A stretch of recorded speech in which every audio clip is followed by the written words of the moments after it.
BRS పార్టీలోనే ఉంటూ BRS పార్టీలో బాధ్యతలు తీసుకొని ఒక ఎంపీగా, ఎమ్మెల్సీగా వివిధ హోదాలలో ఉన్నటువంటి తను పార్టీలో ఉన్నన్ని రోజులు పార్టీ పదవులు అనుభవించి అప్పుడు గుర్తుకు రాని అవినీతి ఆరోపణలు ఇప్పుడు తను బయటకు వెళ్ళగానే ఇవాళ ఇష్టానుసారంగా పార్టీకి నష్టం చేసే విధంగా తను మాట్లాడుతున్నటువంటి మాటలు తెలంగాణ ప్రజలకి, ముఖ్యంగా బీఆర్ఎస్ మాలాంటి ఉద్యమకారులకి చాలా బాధ కలిగిస్తున్నాయి. ముఖ్యంగా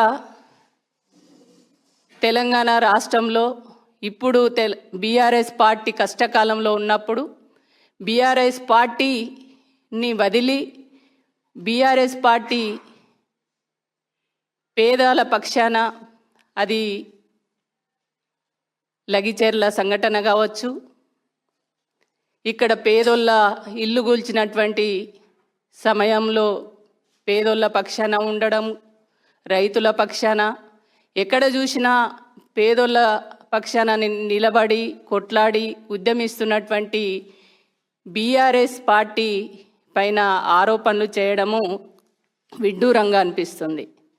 అదే కాకుండా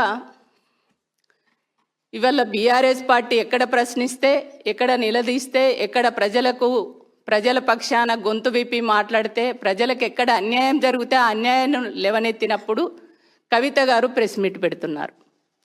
మొన్నటికి మొన్న మీరు చూశారు, సింగరేణి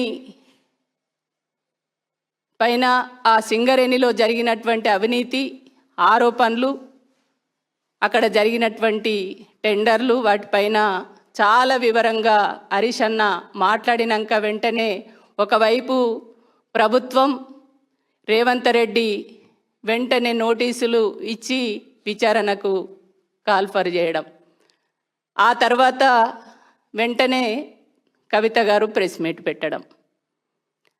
అంటే కవిత గారికి లగిచెర్ల సంఘటన గుర్తొస్తలేదు, ఇక్కడ రేవంత్ రెడ్డి హైదరాబాదులో పేదోళ్ళ ఇండ్లు కూల్చినప్పుడు అప్పుడు మరి నోరు విప్పట్లేదు.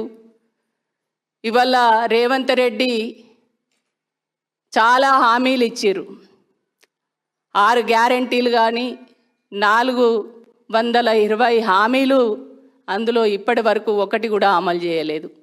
మరి ఆ ప్రభుత్వం చేసినటువంటి హామీలు ఏవైతే ఉన్నాయో ఆ ప్రభుత్వంలో అమలు కానటువంటి అంశాలపైన ఎప్పుడు మాట్లాడారు.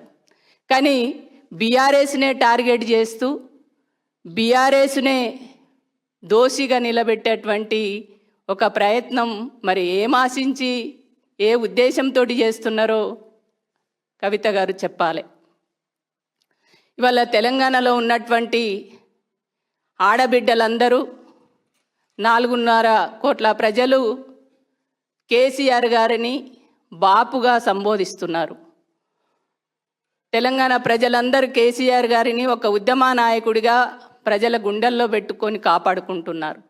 కానీ అదే కేసీఆర్ గారిని దోషిగా నిలబెట్టాలనేటువంటి ఒక బిడ్డగా మీరు చేస్తున్నటువంటి ప్రయత్నం ఏదైతే, తప్పుడు ప్రచారం ఏదైతే ఉందో అది ఖచ్చితంగా తెలంగాణ ప్రజలు చూస్తున్నారు, గమనిస్తున్నారు. మీరు ఏం ఆశించి చేస్తున్నారు అనేది తెలంగాణ ప్రజలు ఆలోచించకుండా ఉండలేరు. ఎందుకంటే తెలంగాణ ప్రజలు చాలా చైతన్యవంతమైనటువంటి ప్రజలు. ఆనాడు సమైక్య పాలనలో సమైక్య పాలకులు తెలంగాణ రాకుండా అనేక కుట్రలు కుతంత్రాలు చేసినా వాటన్నిటిని కూడా తిప్పికొట్టి తెలంగాణ రాష్ట్రాన్ని కేసీఆర్ గారి నాయకత్వంలో తెలంగాణ తెచ్చుకున్నటువంటి చరిత్ర తెలంగాణ ప్రజలకు ఉన్నది. కాబట్టి మీరు చేసేటువంటి నిరాధారమైనటువంటి ఆరోపణలు ఏవైతే ఉన్నాయో ఆ భాష కూడా నిజంగా విచిత్రంగా అనిపిస్తుంది. రేవంత్ రెడ్డి లాంటి తెలంగాణ వ్యతిరేకులు తెలంగాణ రాష్ట్రాన్ని ఒక నయవంచన పాలనలో ఇవాళ ఇబ్బంది పెట్టాలని చూస్తున్నటువంటి రేవంత్ రెడ్డి లాంటి నోటి నుంచి ఏ మాటలైతే వస్తున్నాయో గవే మాటలు. అసలు ఎవరు గుంటనక్కలు? ఇవల్ల తెలంగాణ ప్రజల పక్షాన మాట్లాడి తెలంగాణ ప్రజల పక్షాన నిలబడ్డటువంటి వాళ్ళ అదే తప్పుడు కూతలు కూసి తప్పుడు మాటలు మాట్లాడి తెలంగాణకు అన్యాయం చేయాలని చూస్తున్నటువంటి ఆ వర్గాలను తప్పుడు ఏ వర్గ ప్రజలనైతే వంచిస్తున్నారో అట్లాంటి వాళ్ళను కాపాడడం కోసం చేస్తున్నటువంటి ప్రయత్నాలు వాళ్ళు గుంటనక్కల ఎవరు గుంటనక్కల అనేది ఆలోచించుకోవాల్సినటువంటి అవసరం ఉంది. కాబట్టి మీరు ఇట్లాంటి మాటలు మీరు చెయ్యండి.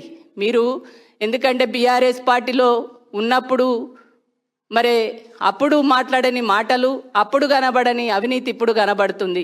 మరి ఇప్పుడు కనబడుతున్నటువంటి మీకు మరి ఏం ఆశించి ఏం కావాలని ఏ ఉద్దేశంతో మీరు మాట్లాడుతున్నారో తెలంగాణ ప్రజలకు తెలుసు. కానీ మీరు ఈ మాటల ద్వారా మీరు సాధించేది ఏంది? మేము కూడా బీఆర్ఎస్ పార్టీ నాయకులకు మాటలు రావా? మేము మాట్లాడాలనుకుంటే మాట్లాడలేమా? కానీ మీరంటే మాకు ఒక గౌరవం. ఈ రాష్ట్రానికి తొలి ముఖ్యమంత్రిగా ఒక ఉద్యమ నాయకుడిగా వారి బిడ్డగా మేము మిమ్మల్ని గౌరవిస్తున్నాం, రెస్పెక్ట్ చేస్తున్నాం.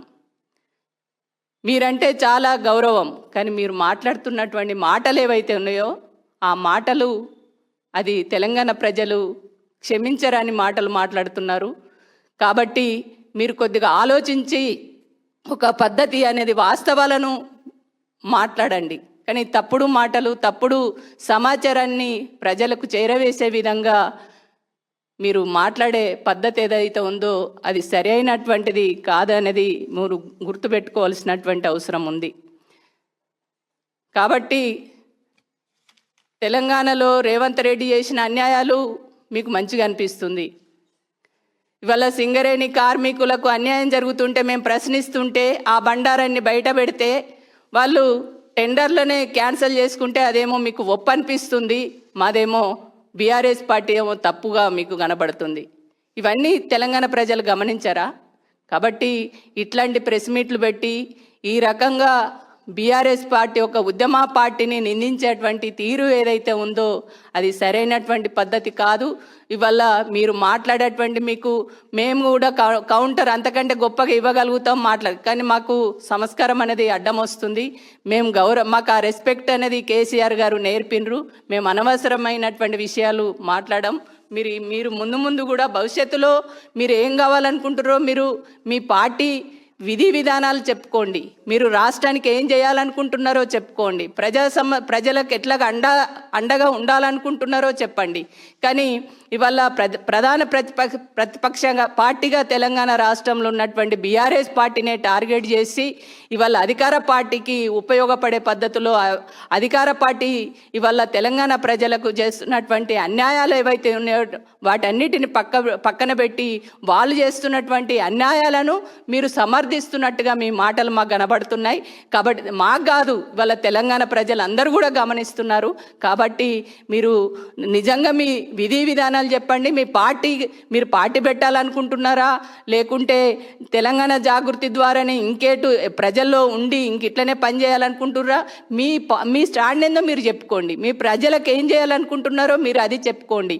అంతే తప్ప బీఆర్ఎస్ను టార్గెట్ చేసి బీఆర్ఎస్ పార్టీని ఇబ్బందులు పాలు చేయాలి, బీఆర్ఎస్ పార్టీని ఇవాళ ఏదో ఒక రకంగా ఆరోపణలు చేసి నిందారోపణలు చేసి ఇవాళ పార్టీలో ఉన్నటువంటి నాయకత్వాన్ని కించపరిచే విధంగా మాట్లాడే ధోరణి ఏదైతే ఉందో దాన్ని మేము ఖచ్చితంగా ఖండిస్తున్నాం.